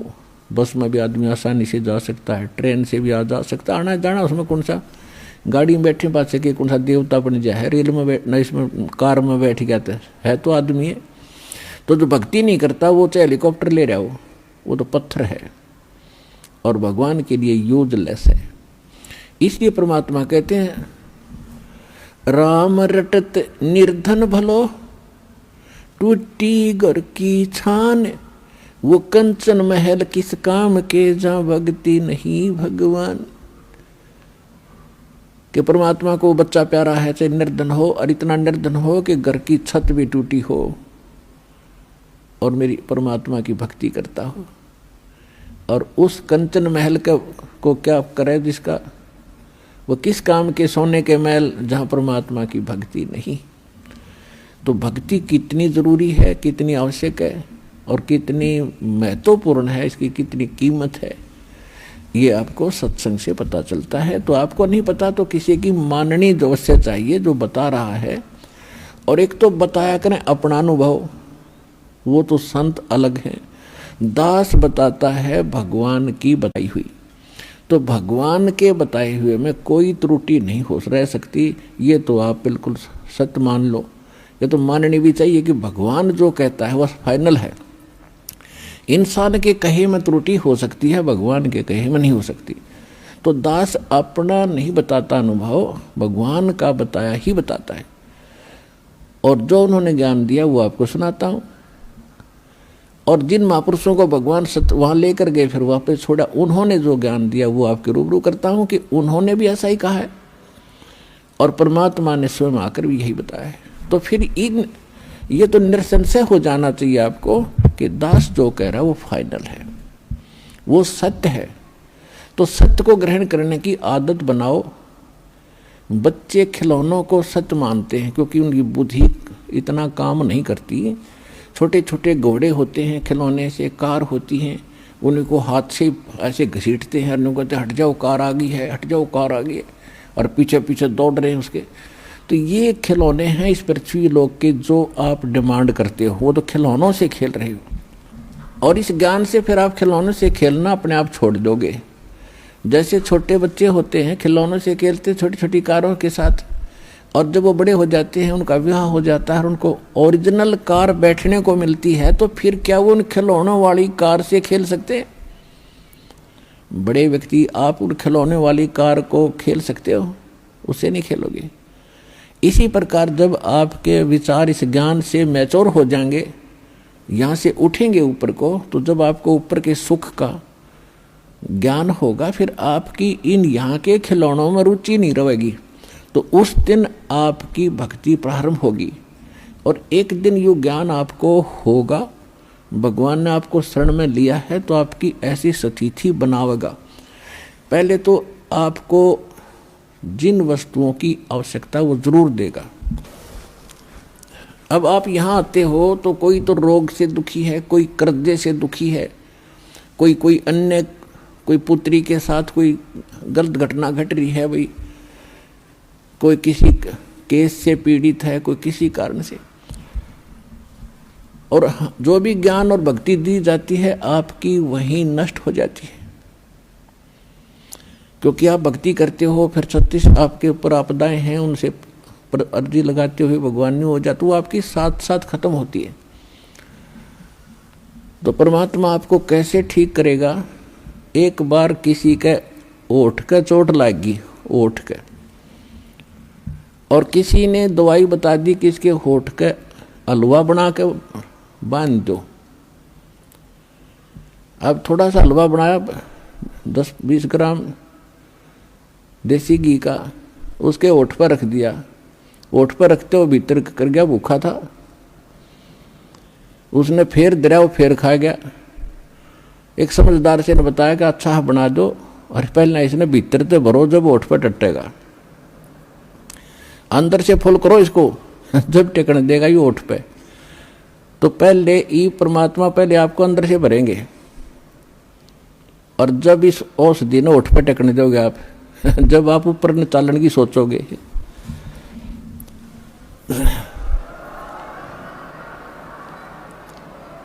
अर्थात आपकी यहाँ की जो रिक्वायरमेंट है, दाता आपके दुख हैं पहले इन्हें ठीक करेगा, और ठीक होके फिर आप गफलत कर जाते हो। इतना भी मालिक को मालूम है, आप चाहे मानो या ना मानो, अब कई भक्त कहते हैं जी कति और तो सारा ठीक हो गया, कि थोड़ा सा कोई बताते हैं ऐसा दुख रह गया, वहाँ यो तो रखना पड़ेगा भगवान ने, यो तो जान कर रख रखा ना, तुम फिर अंडी पाक जाओगे।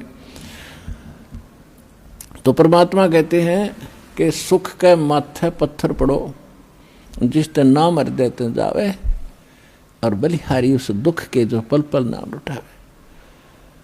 तो परमात्मा कहते इसे सुख का आग लगे जिस तो भगवान की भूल पड़े। और बुद्धिमान व्यक्ति, समझदार व्यक्ति, भक्त ने ये मांगना चाहिए, परमात्मा ऐसा दुख दिए रखना आपकी याद बनी रही, ऐसा सुख ना देना जिससे आपसे दूर हो जाए, भाड़ में जाए ऐसा दुख सुख। तो पुण्यात्माओं, ये परमात्मा थोड़ा बहुत जो रखे है ये अनिवार्य ही होगा हमारे लिए, ये सोचकर आप अब ब्लाइंड फेथ करो इस मार्ग पे।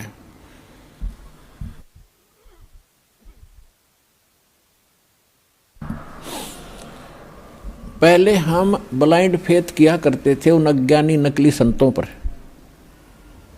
और वहां उन्होंने हमारे उस ब्लाइंड फेथ का यानी अंधे होकर उसके पीछे लगना उन्होंने दुरुपयोग किया, जिससे हमारे पूर्वजों के जीवन नाश कर दिए। अब उस ब्लाइंड फेथ की स्थिति पर आपको लाने के लिए बहुत समय लगेगा दास को, लेकिन एक दिन आप हो जाएगा जब सारे प्रमाण आपके रूबरू होंगे कि हु इज गॉड, परमात्मा कौन है और कैसे मिलता है। इस साधना से जो दास दे रहा है वो किन किन को भगवान मिला है, और जिन्होंने वो भगवान मिला है तो उन्होंने उसका वर्णन क्या किया है, कैसा बताया है।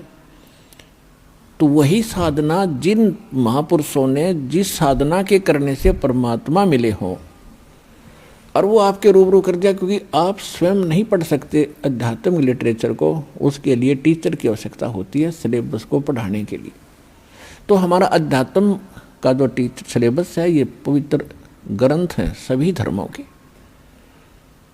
पवित्र बाइबल, पवित्र कुरान शरीफ, पवित्र गुरु ग्रंथ साहिब जी, पवित्र कुरान, पवित्र वेद, पवित्र श्रीमद् भगवद गीता जी। तो ये हमारे अध्यात्म मार्ग के एक सिलेबस है, पाठ्यक्रम है। और पाठ्यक्रम को गुरु यानी टीचर जान सकता है। आपको बताया कि गुरु कौन है, गुरु भगवान हो सकता है, दूसरा गुरु हो ही नहीं सकता। क्योंकि गुरु सारी सतगुरु कहो, गुरु कहो, सतगुरु इसलिए कहना पड़ गया कि नकली गुरु नहीं होंगे, नहीं तो गुरु शब्द पर्याप्त है। गुरु माने रास्ता दिखाने वाला, सच्चा रास्ता दिखाने वाला। लेकिन झूठे गुरु हो गए इसलिए सतगुरु की आवश्यकता पड़ेगी। तो सतगुरु कहो और उसको गुरु कहो, परमात्मा ही आते हैं और वो ही गुरु हो सकते हैं, और गुरु है ही नहीं। बाकी तो गुरु सभी आपको बता दिया, किसी ने बाल काटने सिखा दिया उसका गुरु हो गया, ये छोटी मोटी अध्यापक शिक्षा को अक्षर ज्ञान करा दिया उसका वो गुरु हो गया। ये गुरु अलग है। अध्यात्म मार्ग के गुरु का सत्संग में रोल होता है। यदि यहाँ गुरु होते तो भगवान को आने की आवश्यकता ही नहीं थी। अपनी रची हुई सृष्टि को अनुभव से भगवान ही बता सकता है, जीव कैसे जान सकता अपने अनुभव से। तो असंख्य ब्रह्मांडों का रचनहार परमात्मा स्वयं आए थे। आप सृष्टि रचना में जब देखते हो, दास ने बहुत बार आपको सुनाया भी है, उसकी कैसेट सीडी डीवीडी बना रखी है भक्तों ने, पुस्तक भी लिखी है। तो सृष्टि रचना के ऊपर ब्रह्मा जी से पूछ रहे हैं नारद जी, नारद जी से पूछ रहे हैं व्यास जी, और ब्रह्मा जी कहते हैं जी मुझे पता नहीं, मैं तो कमल के फूल पर बैठा था, मैं कहाँ से जन्म हो गया बताओ। और गीता ज्ञान दाता ब्रह्मा विष्णु महेश का पिता है। ये कहता है गीता अध्याय नंबर 10 के श्लोक नंबर 2 में कि मेरी उत्पत्ति को ना ये देवता जानते ना ऋषिगण जानते, क्योंकि ये मुझसे उत्पन्न हुए हैं। तो पिता की उत्पत्ति को, डेट ऑफ बर्थ को बालक बच्चे कैसे बता सकते हैं? वो तो दादाजी बताओगा, वो दादाजी बताएगा। उस पिता की भी जन्म तिथि और जीवित होगा तो पोता पोतियां की भी जन्म तिथि, वो दादा तो कंप्लीट बता सकता है सबकी। तो इसी प्रकार ये जो ब्रह्मा विष्णु महेश ये काल से उत्पन्न हुए हैं, ये नहीं जान सकते उस अपने बाप की भी उत्पत्ति नहीं जानते, तो ब्रह्म की यानी काल की। और परम पिता परमात्मा जो सबका पिता है, सबका दादा है, सबका रचनहार है, कबीर भगवान, उसने आकर इनकी सबकी डेट ऑफ बर्थ बता रखी है, इनकी उत्पत्ति बता रखी है, इंक्लूडिंग सरपुरुष, अक्षर पुरुष और ब्रह्मा विष्णु महेश तक की, और सभी की। तो कहने का भाव यह है कि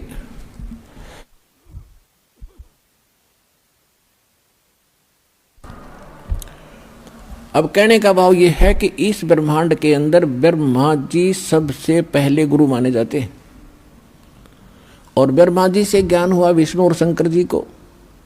उसके बाद सभी ऋषि महर्षि दक्ष आदि ऋषियों को हुआ, वो ज्ञान हम तक था। तो ब्रह्मा जी खुद कहते हैं मुझे नहीं मालूम मैं कहाँ से जन्मा, मत कमल के फूल पर बैठा पाया अपने आप को।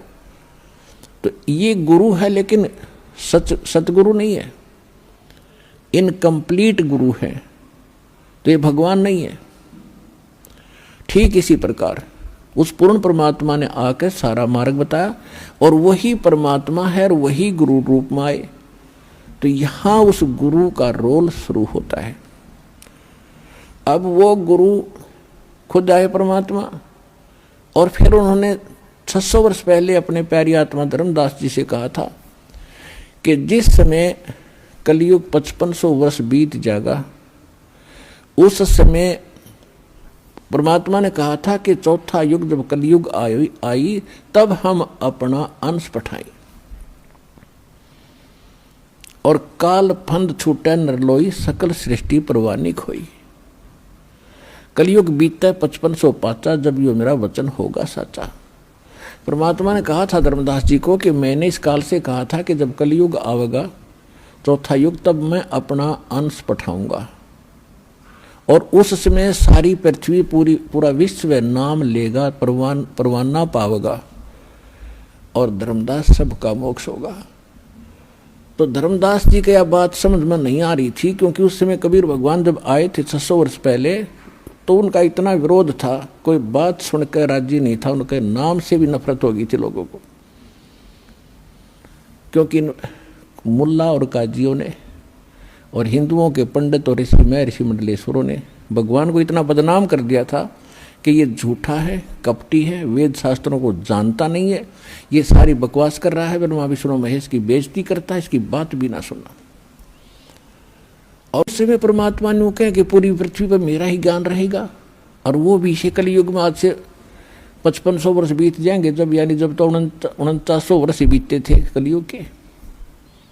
और ये भी भगवान बता रहे थे कि कलयुग में आने वाले कलयुग में तो इतने कृतघ्नी प्राणी हो जाएंगे, उनका वो कोई उनका ठिकाना ही नहीं रहेगा, ये काल ऐसा कर देगा। तो उस समय उसके गले यह बात नहीं उतर रही थी धर्मदास जी, क्योंकि वो तंत्रियामी थे, परमात्मा जानेंगे भक्त ऊपर से हाँ भरे पर अंदर जगह नहीं। तब परमात्मा ने कहा था कि ये जो मैं कह रहा हूं ना पूरा विश्व नाम लेगा, ये वचन मेरे उस समय सच्चे होंगे जब 5505 वर्ष बीत जाएगा कलयुग। 1997 में 5505 कलयुग पूरा हो जाता है। 1997 में परमात्मा इस दास को पुनः मिले थे, और 1994 से दास ये प्रचार कर रहा है। तब तक सार नाम नहीं दिया जाता था, इक्का दुक्का भक्त को मैं देता था। उसके बाद परमात्मा ने कहा कि अब ऐसे खोल दे पिटारे को, खोल दे ये, और शुरू कर दे। अब आ गया वो समय जिसके लिए हम इतने प्रयत्न कर रहे थे, किसी प्रकार ये ज्ञान, ये नाम, ये भक्ति सुरक्षित रह सके। और अब ला दे बोछार मेरे बच्चों पर। तो ये वो 5505 वर्ष वाला समय आ गया। तो कहने का भाव यह है, जब उसने परमात्मा धर्मदास जी को उसमें बता रहे हैं, काल ने कहा था कि 12 पंथ करूं मैं साजा, नाम तुम्हारा ले करूं आवाजा। अरे 12 पंथों में 12 पंथ चलाऊंगा, 12 पंथ, और 12 पंथों में जो नाम लेगा वो मेरा ही, मेरे मुंह में आवेगा। और अनेक पंथ चलाऊं या विद जीवों को भरमाऊं, जाओ जोग जीत संसारा, जीव न माने कहा तुम्हारा। जीव तुम्हारा कहा न माने, और हमारी ओढ़ हो बात बखाने। ऐसे नकली संत भेज के 12 तो कबीर पंथ के, और अनेक राधा स्वामी से निकली जितनी ब्रांच हैं, ये निरंकारी वगैरह, ये सुधांशुर आसाराम जैसे, ये कृपाल, और ये सारे जितने ब्रह्म ऋषि जैसे, ये कुमार स्वामी ने कक्का पता नहीं और कितनी दुनिया को भ्रमित कर दिया। तो ये सब काल के पंथ थे। तो काल ने कहा था और अनेक पंथ चलाऊं, या विद जीवों को भरमाऊं, देवल देव और पत्थर पुजवाऊं, और तीर्थ व्रत और नकली जप तप मन लाऊं, इन में उलझा दूंगा। तब परमात्मा ने कहा था कि कलयुग जब 5500 12वां पंथ गरीबदास का पंथ होगा। कबीर परमेश्वर ने 600 वर्ष पहले कहा था धर्मदास जी को कि 12वां पंथ जो होगा उस कबीर पंथ के नाम से चलने वालों में गरीबदास जी का होगा। और परमात्मा को ये भी मालूम था कि मैंने जो अपना अमृतवाणी बोली है कबीर सागर में, कबीर साखी में, कबीर दोहावली, कबीर बीजक में, इनमें ये काल के दूत कुछ ना कुछ गड़बड़ी जरूर करेंगे। जो 12 पंथ चलेंगे, 600 साल बीतेंगे, तो उसकी पूर्ति के लिए अपनी प्यारी आत्मा गरीबदास जी के माध्यम से अपनी महिमा की वाणी पुनः परमात्मा ने बुलवाई। और उसमें कहा है कि 12वें पंथ प्रगट हो बाणी, शब्द हमारे का निर्णय ठानी, ये असंख्य जन्म छोड़ नहीं पावे, ये 12 पंथ हम ही को ध्यावे। मेरा नाम लेंगे, कबीर जी को मुख्य मानेंगे, लेकिन इनके पास यथार्थ भक्ति ना होगी, और जिस कारण से असंख्य जन्म भी वो उस स्थान पर नहीं जा सकते जहां जाकर फिर लौटकर कभी संसार में नहीं आना होता। फिर परमात्मा ने, फिर धर्मदास जी चिंतित हो गए कि भगवान फिर कैसे बात बनेगी। तो परमेश्वर ने कहा कि 12वें पंथ जब गरीबदास का पंथ चल चुका होगा, इन 12 में तो वो बात बने नहीं, 12वें पंथ में हम ही चल आवें और सभी पंथों को मिटाकर एक पंथ चलावें। अब 12वें पंथ में ये दास भेज दिया परमात्मा ना आए तो गरीबदास पंथ में रामपाल दास,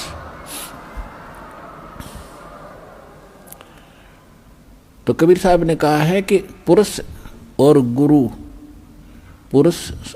गुरु सतगुरु में जो मेरा सच्चा गुरु होगा उसमें कोई भेद ना जानना, समकर जाने।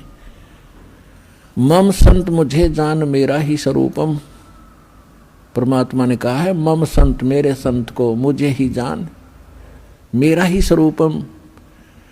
तो गुरु और सतगुरु, गुरु परमात्मा, सतगुरु परमात्मा स्वयं होते हैं, सतगुरु कहो चाहे गुरु कहो। और फिर पृथ्वी पर वही सतगुरु होता है जो उसका कृपा पात्र, और या वो स्वयं ही आते हैं।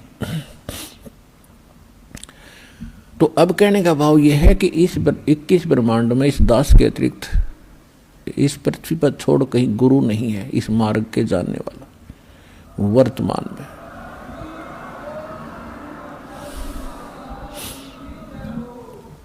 अब हम वहीं आते हैं जहां से प्रसंग शुरू हुआ था। भाई गुरु बिन माला फेरते, गुरु बिन देते दान, गुरु बिन दोनों निष्फल हैं, चाहे पूछो वेद पुराण।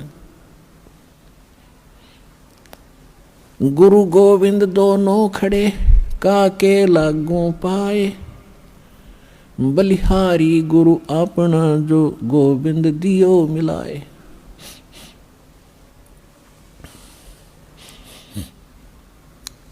अब जो प्रसंग थोड़ा सा बीच में रह गया कि सतयुग में आप जन्मे, फिर आप वही आत्माएं जो कलयुग इस भक्ति को पाकर अभी तो सभी पार होंगे, ठीक है, जो अब नाम ले रहे हैं, जो अब नाम लेकर दृढ़ता से लग गए तो इस जन्म में पार हो जाओगे, ये सत्कर मान लेना। कहते हैं जीवन तय थोड़ा भला, जय सत्य सुमरण हो, और लाख वर्ष का जीवन वही लेखे दरे न कोई। जीना तो थोड़ा ही भला, चाहे किसी जैसे वृद्ध आदमी हो गए, और इनको तो मालूम है कि कभी भी हमारी यहाँ से बात बिगड़ सकती है, तो इन तक घनी भक्ति करनी चाहिए।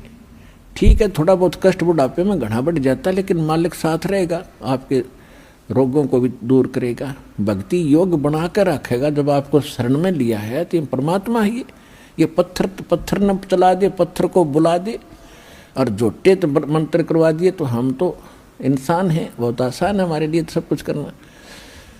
तो कहने का भाव ये है कि ये ना सोचें। कई भक्त चिंतित हो जाते हैं कि देखो, एक भक्त रो रहा था कि सत्संग सुन के उसका लगभग 70 वर्ष की उम्र हो गई थी और प्रथम बार ने बोला मैंने अपने जीवन में ज्ञान आज सुना, सत्संग तो मैं नफरत करा करता। देख फूटे भाग हमारे, रागनी होती हो, कहीं गाने बजते हो, सांग होता, वहाँ तो हम बढ़िया बात मानते हैं।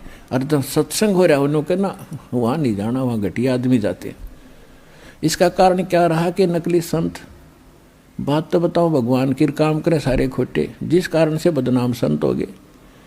इसलिए लोगों परमात्मा काल ने तो सारे बात बिगाड़नी थी, किसी प्रकार ये परमात्मा के सच्चे संत के पास पहुँचना, जारी न रास्ता ना मिल जाए। यूँ तो इस ताक में रहता है कि कोई भी बाधा पैदा करनी पड़ो, यो सारी कर रहा है। तो समाज में एक ऐसी धारणा बना दी कि सत्संग में तो नकली बेकार से आदमी जाते हैं, निकम्मी औरतें जाती हैं और बाकी चाहे पत्थर की तरह पूजते रहो, माता पूजाओ कि तो मंडी पूजते रहो, धक्के खा लो, उड़स ठीक है, वहाँ ठीक है। तो ये सब काल प्रेरणा। तो कहने का भाव ये है, तो वो वृद्ध चिंतित हो गया और रो बैठ के आंसू पड़े, कहने लगा महाराज जी मेरा क्या बनेगा। मैंने तो पहली बार सुना ये ज्ञान आज, मैं तो घनी नफरत मान्या करता इन संतों से और मुझे नहीं मालूम था इतनी बढ़िया बात। और जीवन मेरा तो जीवन नाश हो लिया, सारी उम्र पशु की तरह कमाया हूँ। 4 किले जमीन, एकड़ जमीन थी, 16 किले बना दिए मैंने अपने बच्चों के लिए। 2 बच्चे हैं और आज ये अपना ठाठ से रह रहे। लेकिन आपके ज्ञान से पता चला मैंने अपने लिए तो कुछ ना किया, अब मैं कैसे कर पाऊंगा, मैं तो कभी भी मर जाऊंगा। उसकी बुरा हाल देखा तो मैंने उसको समझाया कि अभी तक कुछ नहीं बिगड़ा आपका। अब जैसे कुएं में बाल्टी गिरती हो, पहले बहुत गहरे गहरे कुएं हुआ करते, 100 150 फुट नीचे तक, और खोद कर बना करते उसे जल निकालने के लिए एक लंबी रस्सी, नेजू बोलते हैं उसको, नेजू होती थी, उसका बाल्टी बांध करके कुएं में डालते थे। एक लकड़ की पुली सी बनाकर उसके ऊपर डालकर ऐसे खींचा करते थे। वो कई बार गलती से हाथ से छूट जाती, उधर लंबी तो बहुत लंबी होती थी, 100 150 फुट दूर तक खींच कर ले जाते थे, वहाँ छोड़ देते थे। उधर से उसने कुएं में डाल दी, जो वहाँ खड़ा था या नहीं था, वैसे अपने आप भी करना पड़ जाता ऐसे कई बार, और उधर से हाथ से छूट गई। तो वो क्या करती थी, रस्सी, बाल्टी नीचे जा रही है कुएं में और रस्सी हाथ से छूट गई और वो भी आगे धीरे धीरे सरकती जा रही है, और वो रस्सी रहेगी 2 फुट की, गिरने में सारी जा चुकी है कुएं में, और भाग दौड़ के कोशिश करके उसका लास्ट भी पकड़ ले, एंड, उसको पूछड़ी बोल रहे, पूछड़ी एंड ने, वो पूछड़ी भी मिल गई, हाथ में आ गई तो कुछ भी ना गया, बाल्टी भी आ गई, पानी भी आ गया। तो इसी प्रकार आपका कुछ नहीं बिगड़ा अभी तक। मनुष्य जीवन रहते और ये सतभक्ति मिल गई तो आप कहवा पूछड़ी हाथ में आ गई, एंड ठा गया इस जीवन का, और दोनों हाथों में डके खींच ले विष्णु, यानी भक्ति करो डट के, इस जन्म में बेड़ा पार हो जाएगा।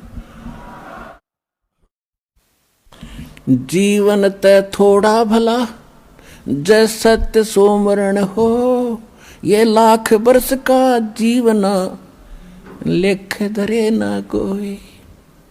लाख वर्ष भी हमने जी के देख लिया। तो जो प्रसंग चल रहा है कि सतयुग में आपकी पूंजी खत्म हुई, उसके बाद त्रेता में आपने बड़े बड़े खूब अच्छे जीवन व्यतीत किए, कोई दुख विशेष नहीं होते थे। और फिर इसी प्रकार द्वापर में, अब कलयुग के प्रारंभ में भी घना सा दुख नहीं था। अभी तक परमात्मा में आस्था भी थी। अब काल ने इस बिजली पीढ़ी में बिजली गिरनी थी। आप देख रहे हो दास का जन्म 8 सितंबर 1951 8/9/51 में 1951 को हुआ था। और उससे पहले कभी माहौल देखा हमने किस प्रकार रहा करते थे, कितना सिंपल जीवन जीते थे, कैसे नेक विचार उन महापुरुषों बुजुर्गों के होते थे, कैसा आपस में प्यार होता था वहां केवल। अब फिर उसके बाद दास ने देख लिया, उसके बाद ये 50 वर्ष के अंदर अंदर ये कितना परिवर्तन हो गया। दिन और रात का कहते हैं जमीन आसमान का अंतर हो गया। इंसान की भावना बदल गई, विचार बदल गए, रहन सहन बदल गए और भगवान से कोसों दूर हो गए। और जिनमें भगवान की आस्था थी वो नकलियां का फंसा दिए काल ने, इन ग्रुप के ग्रुप बना दिए, कितने बड़े बड़े करोड़ों जीवों का नाश कर दिया इन नकली संतों ने। ये पुण्यात्मा ये थे तो पुण्यात्माएं इन्हीं में से बचे हुए थे जो अब भक्ति करेंगे ना, और जो ना पार होंगे उनको काल उनकी इतनी कमाई बन जाती है कि वो स्वर्ग में महास्वर्ग में खा के फिर भी और यहाँ भी आ जाते हैं, राजा बनकर चले जाते हैं, फिर स्वर्ग में बैठा देता है उनको। और फिर उन्हीं में से कुछ और विशेष पुण्यात्मा सेलेक्ट कर लेता है, उनको अलग रखता है। वो 12 गिनती के 12 होते हैं। तो ये जितने भी अब संत आ रहे हैं ये वो 12 हैं जो काल ने पहले सेलेक्ट करके हैं। ये भगवान की आत्मा जो पहले कभी भक्ति से युक्त है। अब आप देख रहे हो कितने संत हैं, इनके सारे ठाठ हैं।